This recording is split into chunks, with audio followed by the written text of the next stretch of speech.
Perkenalkan, nama saya Derek Pohon dengan NIM 210502192 dari Prodi Manajemen Stambuk 2021.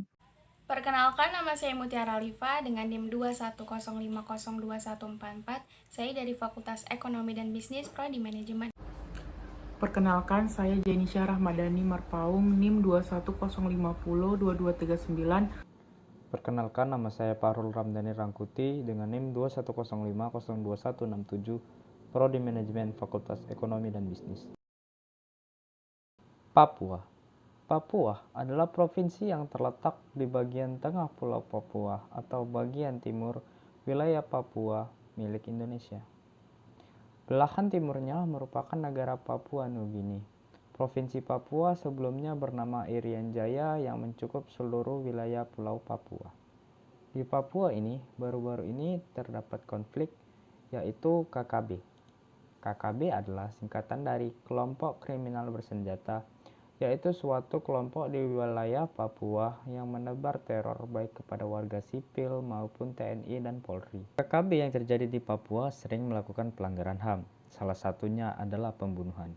Sebenarnya, apa sih HAM itu, dan bagaimana dasar undang-undangnya, serta apa saja pelanggaran HAM yang dilakukan KKB, serta konflik apa saja yang terjadi di Papua?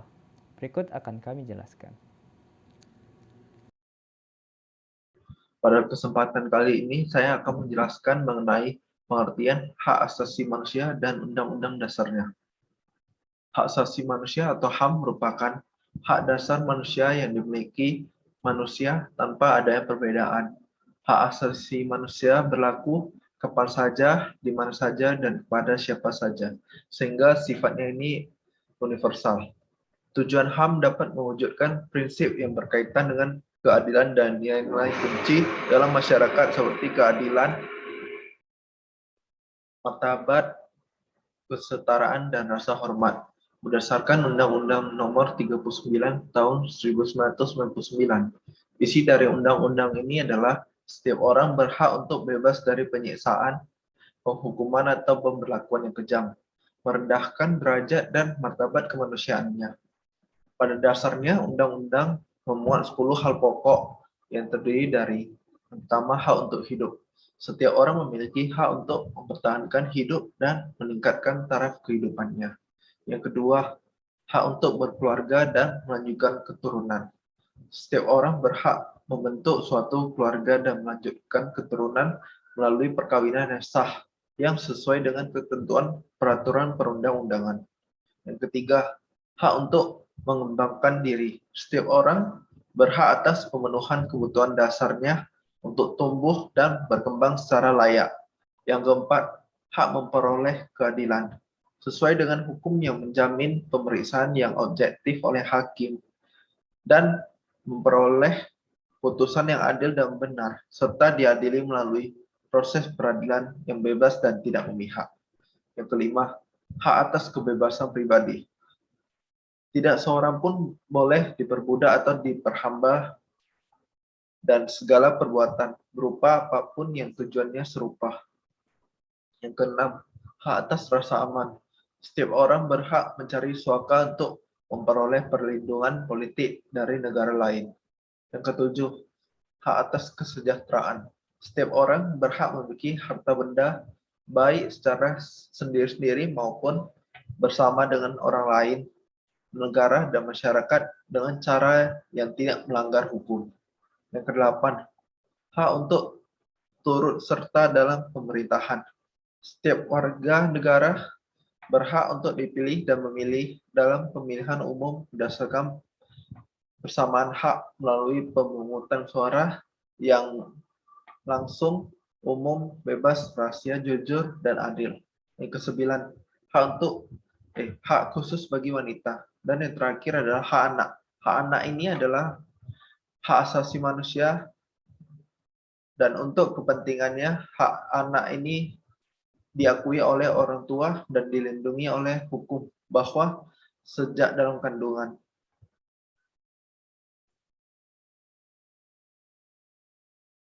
Di sini saya akan menjelaskan mengenai bentuk-bentuk konflik yang ada di Papua. Pertama, konflik kelas sosial. Konflik ini terjadi karena adanya kesenjangan sosial dan budaya yang ada di masyarakat Papua. Kemudian, konflik parsial. Paling banyak penyebab konflik di Papua adalah karena terjadinya salah paham atau penghasutan antar suku yang ada di daerah Papua. Kemudian konflik politik. Konflik Papua salah satunya terjadi karena menyangkut dengan diskriminasi atau penggolongan-penggolongan antara rakyat biasa yang ada di Papua dengan imigran-imigran serta pejabat-pejabat pemerintah dan juga kaum elit politik.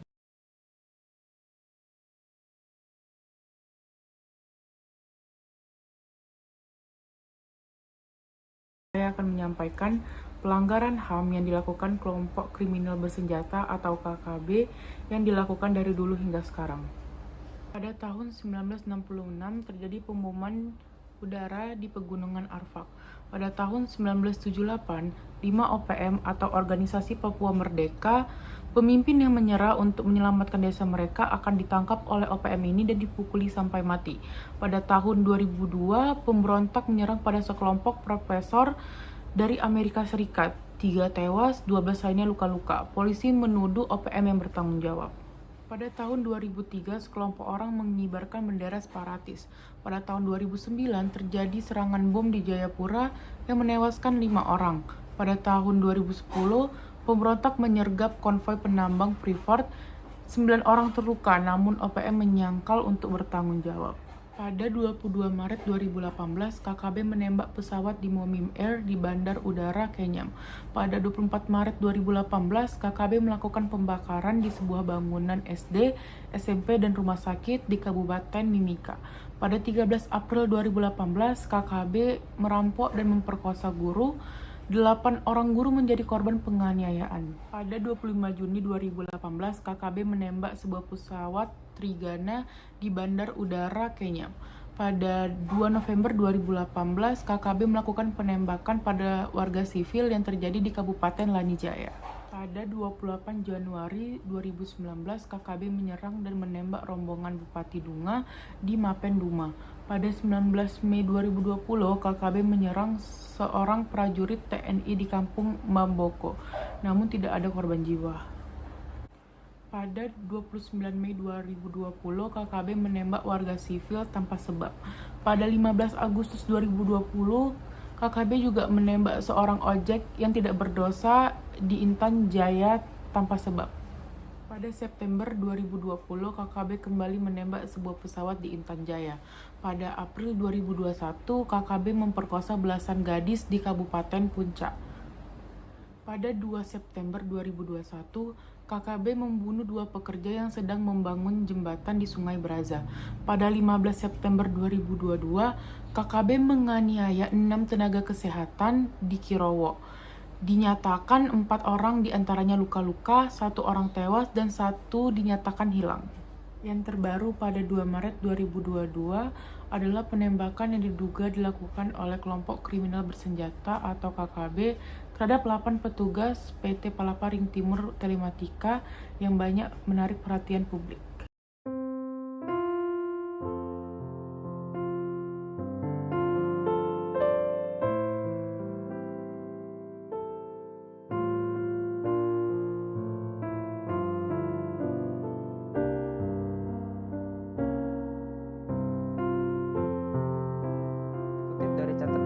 MPRI Republik Indonesia Bambang Susatyo, ketika selama ini negara bersikap dan bertindak minimalis dalam merespon perilaku brutal KKB di Papua, negara patut dituduh tidak adil dan tidak melindungi hak asasi warga setempat.